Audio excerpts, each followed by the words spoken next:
Welcome to Hanging Out with Robert, that's me. This video contains things that I tinker with throughout the day. For step-by-step detailed instructions of those tasks, you can click on the links in the comment section below. I plan on leaving this video accessible for about 30 days. After that, you can view it through my Patreon account. This video also has tips and tricks that I've learned over the years. So, thank you very much for watching. We are in the big city of Chicago. Decided that we wanted to take that incredible picture that everybody get in front of the big peanut. It's a peanut? It's a bean. Some kind of bean thing, a big old chrome bean thing. It's a trap. There is no parking in the city. Not free. Not unless you're ready to get towed. Pull in the garage. Good Lord. On a Sunday, it's a sin. It's higher on Sunday than it is any other day. $31 minimum. Man, I don't think Diane's Lobster costs that much. Anyway, they got some kind of concert park area. And that big chrome beam thing is over there. Yeah, that's a good view. Big old tall building. So we're going to come and get our picture in front of the beam. Pay our $31 and get out of here. Go help some people. There it is. Diane has arrived. Can't even see yourself. Ah, I see myself. There you go, baby. She see yourself. Ready? Take your picture. Not facing you. Yeah, go ahead. We are here at the Big Bean. Welcome to Chicago, folks. Do you want to go look at the Look at that thing. We're going to go walk that way. Let's go out a little bit, get a good photo. Maybe it's going to be a good photo.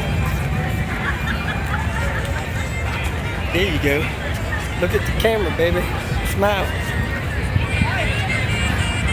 All right, we should have it. From under the beam, it looks crazy, folks. Looks like some weird, crazy, whacked out wormhole. I can't even see where I am in the big scheme of this thing. There I go. It's just like center of the storm effect. Sure. Come back out of this thing. You see the skyscrapers.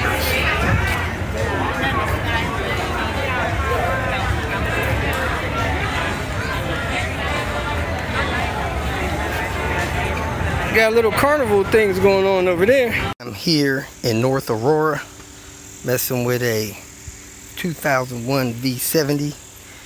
The computer is not reading the ECU. So we've disconnected the battery, pulled it out, found some coolant down there. Somebody's been helping Howard, Mitch has been helping Howard tinker with this thing. I'm not sure if that's good or bad, but we're going to plug the computers back in, put the box back together, and see if we can get my Vita computer to read it. He replaced the dome light assembly on it, which disabled the car.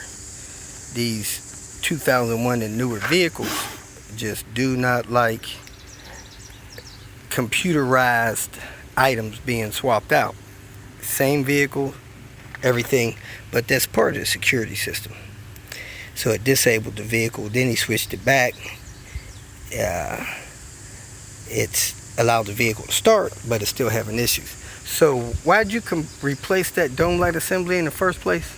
Only because the mirror oil, the mirror self-darkening was okay. leaking, Right. and the junkyard had a brand new looking mirror, an identical 2001 V70. All right, so what people do with those mirrors, the mechanics, to do a cheat on them, they take those mirrors apart. They replaced only the glass. They desolder the glass, replace the glass. I've since read and learned that. All right.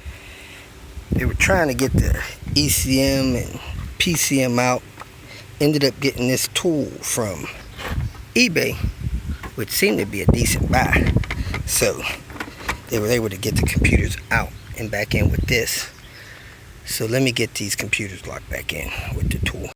Reset the computers, put that stuff back together, cleared all the codes with the Vita computer I have, took it for a drive cycle. Let's let it sit for a few minutes. Let's fire it up, see if we get a check engine light.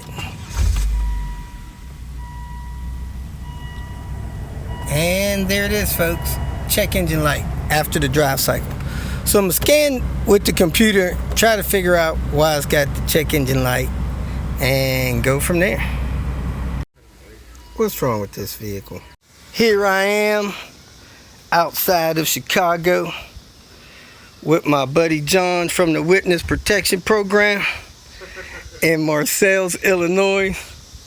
We got a full parts cart here, and we're going to get this platinum wagon back on the road.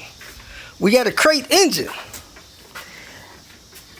It's already put together, so I ain't got nothing to do with that, but we'll make it right.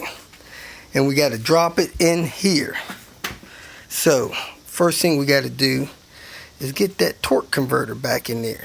I had to clean this up a little bit, set that back in place to make sure that that thing doesn't damage that seal in there, and everything works out.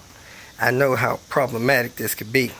So we're going to clean off the surface of the transmission mating surface, because if that is not cleaned off, you won't even get crank.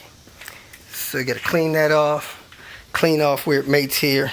It appears that we're going to have to install a rear main seal,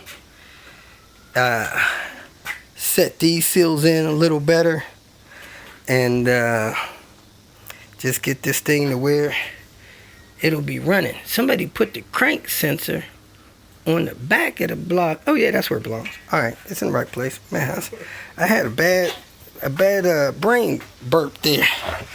But so I'm gonna roll this over, check the timing, and then we're gonna get to cracking, getting this car running, hopefully by midnight. All right, these cam seals were hanging out a little bit. I reset them with my tool, put some assembly lube on them, got those in. These cams, even though they're NA, right now they're set for stock timing, won't add no performance gain. We had the timing off a tooth, took that off, put that back together, remarked those. Let me put the light on so you guys can see the crank alignment. You start with the crank and then align the cam. So that's that little notch in that crank down in that little valley there, lined up with the tip of the oil pump. Had to reset that. We came up with a serious stoppage on this install, especially when I figured out that this didn't have an oil pan on it, and there's a couple things I think I need to put that on. So we're going to make a run into the city tomorrow, hopefully get the final stuff we need, get this oil pan on, and then start the installation. You know, just got to make sure I got everything I need to put this thing back together. So this is really the ultimate test. We got a crate engine, 2 or 3 sets of parts. The silver lining on this is we got a parts car. So if worse comes to worse, we got a parts car. So we're gonna let my brain process what we got, pick this up in the morning, make a run into town, come back and start putting this thing together. If you feel that this information was useful, please like it and share it with your social media friends.